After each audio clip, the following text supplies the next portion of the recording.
नमस्कार दोस्तों, मेरा नाम मोहित कोटनाला। केमिकल काइनेटिक्स हम लोग पढ़ रहे थे। 3 पार्ट की वीडियो हमने ऑलरेडी कर ली है। आज होगा पार्ट 4। इसके अंदर हम कुछ इम्पॉर्टेंट चीज़ें डिस्कस करेंगे, लाइक फर्स्ट ऑर्डर रिएक्शन क्या होती है और किस तरीके से उसको हम एक इंटीग्रेटेड रेट इक्वेशन के फॉर्म में क्रिएट करेंगे। उसके साथ साथ हम कुछ इम्पॉर्टेंट ऐसी रिएक्शंस देखेंगे जो कि फ़र्स्ट ऑर्डर होती नहीं है बट बिहेव करती हैं, उनके हम स्यूडो फर्स्ट ऑर्डर रिएक्शंस कहते हैं। आफ्टर दैट हमारे पास कुछ इंपॉर्टेंट टॉपिक हैं, लाइक हाफ लाइफ क्या होता है, अरेनियस रेट इक्वेशंस क्या होती हैं। तो ये कुछ ऐसे इंपॉर्टेंट टॉपिक हैं जो हमारे लिए एग्ज़ाम पॉइंट ऑफ व्यू से बहुत ज़रूरी हैं। तो जो भी स्टूडेंट्स इस वीडियो का पूरा फ़ायदा उठाना चाहते हैं वो एक कॉपी और पेन लेके बैठें और अच्छे से इसको नोट्स करें, है ना। इसको अच्छे से नोट करना, बहुत ईजीली समझ में आ जाएगा। तो अभी मैंने लास्ट जो पॉइंट्स थे 10 पॉइंट्स तक हमने कर लिया था। ज़ीरो ऑर्डर रिएक्शन के अंदर हमने देखा था कि जो भी जीरो ऑर्डर रिएक्शंस होती हैं वो रिएक्शंस हमारे पास इंटीग्रेटेड रेट इक्वेशन के फॉर्म में हमने ड्राइव करी थी, एक डेरिवेशन। उस वीडियो के अंदर सिर्फ वही पॉइंट था, ठीक है। यहाँ पे मैं उस डेरिवेशन का थोड़ा सा पार्ट बताऊँगा आपको कि फर्स्ट ऑर्डर के अंदर कैसे ड्राइव करते हैं रिलेशन। उसके साथ साथ इसके ऊपर किस टाइप के क्वेश्चन आएंगे वो भी हम उसके बाद डिस्कस करेंगे। तो बहुत छोटी चीज़ है, तो जल्दी से स्टार्ट करते हैं। डेरिवेशन में यूजुअली देखो क्वेश्चन आता नहीं है, बहुत ही कम क्वेश्चन बनते हैं, बट अगर क्वेश्चन बनता है तो मैं आपको बताता हूँ किस टाइप का क्वेश्चन आएगा। तो डेरिवेशन को आप बहुत सिंपल बेसिक कंसेप्ट से करना। हम टॉपिक नंबर 11 के अंदर कर रहे हैं इंटीग्रेटेड रेट इक्वेशन, और this is for first order reaction. ये हमारे पास फर्स्ट ऑर्डर रिएक्शन के लिए तो बहुत सिंपल सी डेरिवेशन होगी। इधर है आपके पास रिएक्टेंट, ये कन्वर्ट हो रहा है किस में, प्रोडक्ट में। तो जैसे हमने ज़ीरो ऑर्डर में करा था, इसका रेट निकालेंगे। इंटीग्रेटेड वो हो जाएगा माइनस dr/dt इक्वल टू, अगर मैं इसका रेट एक्सप्रेशन के हिसाब से रेट निकालूं तो ये रेट हो जाएगा आपका rate equal to k r, और इसकी पावर में क्या हो जाएगा 1 आ जाएगा। This is the rate expression of first order reaction. अगर जनरली क्वेश्चन आते हैं 1 मार्क्स के, 2 मार्क्स के, तो इस टाइप के क्वेश्चन पूछे जाते हैं, रेट एक्सप्रेशन करो। तो रेट एक्सप्रेशन आप डिफरेंशियल भी वाला भी कर सकते हो और रेट लॉ के अकॉर्डिंग भी कर सकते हो। तो ये वाला पार्ट है आपका differential rate equation, this is for rate law. इसे करने के बाद जो आप देख रहे हो कि भाई भाई एक जैसे भाई भाई बोले तो ये वाला आर और ये वाला आर, इसको एक तरफ ले आओ, ठीक है। तो क्या हो जाएगा माइनस dr और वो आर इधर आ गया, ठीक है, इक्वल टू k इंटू में dt। ये हमारा क्या हो गया रेट। अब आपको क्या करना है, इसको सिंपली इंटीग्रेशन कर देना है। तो आप लिखोगे इंटीग्रेशन बोथ साइड्स, यहाँ पे आपने लिख दिया integration both sides. After integration आपको सिंपल सा एक पता होगा, integral 1/x dot dx equal to क्या होता है, log mod x plus C. Same pattern के अंदर हमें यहाँ पे करना है। तो मैं log की जगह में ln लिख रहा हूँ, ln r यहाँ पे कर दिया, माइनस को मैं आगे ले गया तो माइनस k t प्लस में मैंने i लिख दिया है। What is i stands for integration constant. यही हमारा मैथ्स के अंदर प्लस c की फॉर्म में आता है। c भी हमारा इंटीग्रेशन कांस्टेंट होता है। केमिस्ट्री में हम इंटीग्रेशन कांस्टेंट को i से डिनोट करते हैं, तो ये थोड़ा सा ध्यान रखना है हमें। देन अगेन डेरिवेशन का उसी पैटर्न के अंदर आएंगे हम। व्हेन इनिशियली जब टाइम इक्वल टू 0 था तो जो r रहा होगा दैट विल बी r0, ठीक है। इसको इक्वेशन नंबर 1 अगर हम मान लेते हैं तो ये वैल्यू को मैं यहाँ पे पुट कर दूंगा, तो it will be ln r की जगह में क्या लिख देंगे हम r0 इक्वल टू माइनस के, t की जगह में 0 लिखूँगा तो ये मल्टीप्लाई करके 0 ही हो जाएगा प्लस i। तो यहाँ पे बहुत सिंपल तरीके से आपका आ जाएगा ln r0 equal to i। तो i की जो वैल्यू निकली ये आपने वैल्यू को इक्वेशन नंबर 1 के अंदर पुट कर देना, ठीक है। सो आपके पास इक्वेशन है ln simply r equal to, ठीक है, ln r equal to same minus K T plus i की वैल्यू क्या डाल दोगे ln r0। तो यहाँ पे आ जाएगा ln r0। ये आपकी इक्वेशन बन गई है, एक जनरल इक्वेशन, बहुत इंपॉर्टेंट इक्वेशन बन गई है। This is for first order reaction. अब अगर मैं इस इक्वेशन को रीअरेंज करूँ, है ना, अगर मैं बहुत शॉर्ट में बता रहा हूँ इसको आपको, आफ्टर रीअरेंजिंग इट, और मैं 2 कंडीशंस के साथ में लूँ, मतलब जब टेम्परेचर T1 हो एंड रेट कांस्टेंट K1 हो, या जब टेम्परेचर T2 हो एंड रेट कांस्टेंट K2 हो। इसको जब आप सॉल्व करोगे तो आफ्टर सॉल्विंग इट एक हमारा बहुत ही सिंपल सा रिलेशन आएगा, और वो रिलेशन हमारा क्या होगा, फर्स्ट ऑर्डर रिएक्शन का रेट कांस्टेंट, ठीक है। तो जो फर्स्ट ऑर्डर रेट कांस्टेंट होता है बड़ा इंपॉर्टेंट होता है, उसको आप लिखोगे k = 2.303 t इंटू में log R0/r। मैं अभी यहाँ पे लिखूँगा, अभी बोल इसलिए रहा हूँ ताकि आप इसे थोड़ा ध्यान से देखोगे तो आपको ज़्यादा टाइम तक याद रहेगा, ठीक है। इसको लिख देते हैं। मेन जो रिलेशन है आपका that is k = 2.303 divided by t log R0 that is initial concentration upon में R आ गया। This is the most important formula for first order rate constant, ठीक है।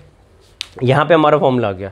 अब इसके कुछ एग्जांपल देखेंगे हम लोग जहाँ पे क्वेश्चन बनता रहता है कि कैसे क्वेश्चन बनेंगे इसमें। तो जैसे डीकम्पोजिशन ऑफ N2O5 या N2O इसके अंदर आ जाता है एग्जांपल में। तो पहला एग्जांपल क्या आ गया आपके पास, फर्स्ट एग्जांपल आ गया decomposition of N2O5 and NO3, इस टाइप से कुछ आ जाता है। नाइट्रेट ऑक्साइड का डीकम्पोजिशन इसी से होता है। दूसरा और मोस्ट इम्पॉर्टेंट पॉइंट है, कोई रिएक्शन आपको दी हुई है और उसके अंदर यूरेनियम का इस्तेमाल हो रहा है या उसके अंदर कोई और रेडियोएक्टिव एलिमेंट है। तो कोई भी रेडियोएक्टिव एलिमेंट हो उसका हमेशा डिसोसिएशन होगा, वो ऑलवेज ध्यान रखना फर्स्ट ऑर्डर काइनेटिक्स के हिसाब से ही होगा। तो इसको आप ऐसे करके नोट बना के लिख सकते हो कि all artificial and radioactive decay follow the first order kinetics, ठीक है। तो यहाँ पे मैं सेकंड पॉइंट के अंदर लिख रहा हूँ all artificial and natural radioactive DK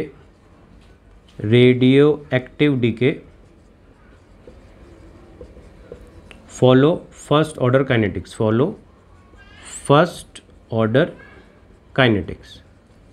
ठीक है। बहुत ही सिंपल सी चीज़ है, फर्स्ट ऑर्डर काइनेटिक्स फॉलो करेंगे जितने भी आर्टिफिशियल रेडियोएक्टिव डीके होंगे। इसके साथ साथ एक एग्जांपल इसके अंदर N2O, सॉरी यहाँ पे एक मिनट, इधर मैंने N2O करना था, NO3 की जगह में N2O यहाँ पे आ जाएगा, N2O, ठीक है। ये दो एग्जांपल बड़े इंपॉर्टेंट है। और इसके बाद जो तीसरा एग्जांपल इसके अंदर आप क्रिएट कर सकते हो वो डीकम्पोजिशन के अलावा हाइड्रोजनेशन का ऐड करना है इथीन के अंदर, वो भी आप ऐड कर सकते हो। बट ये दो इंपॉर्टेंट जो मोस्ट इंपॉर्टेंट एग्जांपल है वो मैंने आपको यहाँ पे बता दिए। तो ये हो गया आपका फर्स्ट ऑर्डर काइनेटिक्स के अंदर रेट ऑर्डर को कैसे डिटरमाइन करते हैं, रेट कांस्टेंट कैसे निकालते हैं। छोटी सी डेरिवेशन है, ज़्यादा डिटेल में हम लोग नहीं गए डेरिवेशन में। अगर हम यहाँ पे डिटेल में जाते रीअरेंज करते हैं तो इसमें और ज़्यादा टाइम लगता। उतना ही इंपॉर्टेंट है नहीं, क्वेश्चन ज़्यादातर आएंगे इस फॉर्मूले के ऊपर। तो आपको एप्लीकेशन इसका समझना है। ये करने के बाद इसके एक इंपॉर्टेंट ग्राफ बनता है, दो प्यारे से इंपॉर्टेंट ग्राफ हैं, वो हमें देखने हैं। उसके ऊपर हमेशा क्वेश्चन आता है। बट उससे पहले मैं आप लोगों से एक क्वेश्चन पूछता हूँ, अगर आपको आता है तो आप मुझे कमेंट में बताना ज़रूर। एक होता है आपके पास लॉग और दूसरा होता है आपके पास ln। तो आप में से कितने अच्छे बच्चे हैं जिनको पता है what is the difference between log और ln, है ना। कई बार हम लॉग लिखते हैं, कई बार हम ln लिख देते हैं। तो उनमें डिफरेंस क्या होता है, किसी को कुछ पता है? कोई बताना चाहेगा यहाँ पे कैसे बताओगे, मतलब है ना, बताओगे कैसे, कमेंट में बताओगे। तो कमेंट में आप ये मुझे ज़रूर बताना कि इन दोनों में बेसिक डिफरेंस क्या होता है। और उसी के साथ में मैं तुम्हें भी यहाँ पे दो ग्राफ बता रहा हूँ फर्स्ट ऑर्डर काइनेटिक्स के, मोस्ट इंपॉर्टेंट ग्राफ हैं। डायरेक्ट क्वेश्चन पूछा जाएगा तुमसे, ग्राफ दे देंगे और पूछेंगे ये किस ऑर्डर को फॉलो कर रहा है, ठीक है। तो उस ग्राफ को बनाने के लिए पहले मैं सिंपल वे में क्या लिखूँगा, रेट कॉन्स्टेंट की फर्स्ट ऑर्डर की वैल्यू k = कितना था हमारे पास 2.303 divided by T log concentration of R0 upon में concentration of R। This is the first order rate constant equation. अब इसी के साथ में अगर मैं इसके ग्राफ बनाता हूँ तो दो सिंपल से छोटे छोटे इसके अंदर ग्राफ बनते हैं और दोनों ग्राफ को मैं अलग अलग तरीके से यहाँ पे दिखा देता हूँ आपको। एक ग्राफ हो गया आपका ln वर्सेस R के बीच में, t के रिस्पेक्ट में डाउनवर्ड्स जाएगा, यहाँ पे आ जाएगा R0 ln और इसका मैं जो स्लोप होगा उसको ले लूँगा -k। This is graph number 1। इसको थोड़ा सा एक्सप्लेन कर देता हूँ मैं तुम्हें, ये किस तरीके से ग्राफ बना है। यहाँ पे हमने नेचुरल लॉग को फॉलो करा है, इसको ln को क्या कहते हैं हम लोग, नेचुरल लॉग। तो ये हमारी कंसंट्रेशन है जो कि आफ्टर टाइम t है R, और ये जो है सिंपली टाइम है, टाइम इस तरह फॉरवर्ड हो रहा है, ये कंसंट्रेशन इस तरफ को अपवर्ड जा रही है। दूसरी चीज़ यहाँ पे आपने R0 यहाँ देख लो, इनिशियल कंसंट्रेशन है, इस वाले पॉइंट से स्टार्ट हो रही है, तो ऑब्वियसली बात है यहाँ पे जो कंसंट्रेशन होगी इनिशियल कंसंट्रेशन होगी, ठीक है। तो R0 हो गया इनिशियल कंसंट्रेशन विद ln, ये किस तरफ जा रहा है, डाउनवर्ड्स जा रहा है, ठीक है। तो स्लोप क्या हो जाएगा, यहाँ पे हमने माइनस लगाया हुआ है, ठीक है। स्लोप नेगेटिव का मतलब इसका ये वाला, एक मिनट बताओ, ये जो फॉर्मूला है नीचे वाला ग्राफ नहीं देखा तुमने? ये वाला देखा है। इससे इसका मतलब दोनों ग्राफ इसी के बेस पे है। हाँ, इसी के बेसिस में, एक में ln लिया हुआ है, एक में log लिया हुआ है, ठीक है। एक नेचुरल लॉग के हिसाब से चल रहा है, ln के हिसाब से, ये वाला ग्राफ है ln के रिस्पेक्ट में, अगला जो ग्राफ होगा वो log के रिस्पेक्ट में बनाएंगे, ठीक है। दोनों ही ग्राफ सिंपल है, ज़्यादा दिक्कत की बात नहीं है, इजी ग्राफ है। तो ln और log में, चलो मैं तुम्हें छोटा सा पॉइंट बता देता हूँ, जिनके बाद मैथ्स से उनको कोई दिक्कत नहीं है। ln और log में एक बेसिक से फंडामेंटल याद रखना, इसमें 2.303 का डिफरेंस रहता है। अगर आप ln को log में कन्वर्ट करना चाहते हो तो आपको 2.303 फैक्टर की वैल्यू को ध्यान रखना होगा। जैसे कि मैंने इक्वेशन जब बनाई थी रेट इक्वेशन, तो वहाँ पे मैंने ln यूज़ करा था, बट अब मैं क्योंकि यहाँ पे log यूज़ कर रहा हूँ तो मैंने क्या वैल्यू यूज़ करी साथ में, 2.303। तो क्या ये हमेशा होता है? हाँ जी, हमेशा होता है। हर बार आपको ध्यान रखना पड़ेगा कि जब भी आप नेचुरल लॉग को लॉगरिथम के अंदर कन्वर्ट करोगे तो इसी वैल्यू को आप ध्यान रखोगे, ठीक है। तो ये बहुत सिंपल सा ग्राफ है, ये आई होप आपने नोट कर लिया होगा। ग्राफ नंबर 2 भी मैं यहाँ पे बना देता हूँ, वो भी बहुत ईजी सा ग्राफ है। इसके अंदर हम यहाँ पे अगेन टाइम ले लेंगे, यहाँ पे आ जाएगा आपका log ln की जगह में log R0 अपॉन में R, और ये स्ट्रेट लाइन के हिसाब से स्टार्ट हो जाएगा। इसमें स्लोप आप ले सकते हो, स्लोप इक्वल टू k 2.303। बहुत सिंपल सा ग्राफ है, आई होप ये आपको याद रहेगा। इस ग्राफ के अंदर जो हमने रिप्रेजेंटेशन करी हुई है वो बेसिक फंडामेंटल दिखा रखा है। L log R0/R आपकी ये वाली वैल्यू हो गई, यहाँ पे हमने टाइम ले लिया, और इस पूरे को हमने स्लोप की वैल्यू निकालोगे, क्योंकि k अगर आप उसको निकालोगे तो ये वैल्यू आपकी नीचे चली जाएगी, सिंपल वे में स्लोप निकल जाएगा k 2.303। ध्यान क्या रखना है, जब हम ln के फॉर्म में लेते हैं ग्राफ को, तब वैल्यू आपकी डाउनवर्ड्स आती है, स्लोप की माइनस आती है। तो यहाँ पे क्वेश्चन पूछा जाता है कि नेगेटिव लॉग आ रहा है या नेगेटिव नेचुरल लॉग आ रहा है, तो किस टाइप की वैल्यू जाएगी, डाउनवर्ड जाएगी। इस वाले केस में अपवर्ड जाती है। तो ये ग्राफ थोड़ा सा नोट करना, याद रखोगे तो बहुत ईजी रहेगा, ठीक है।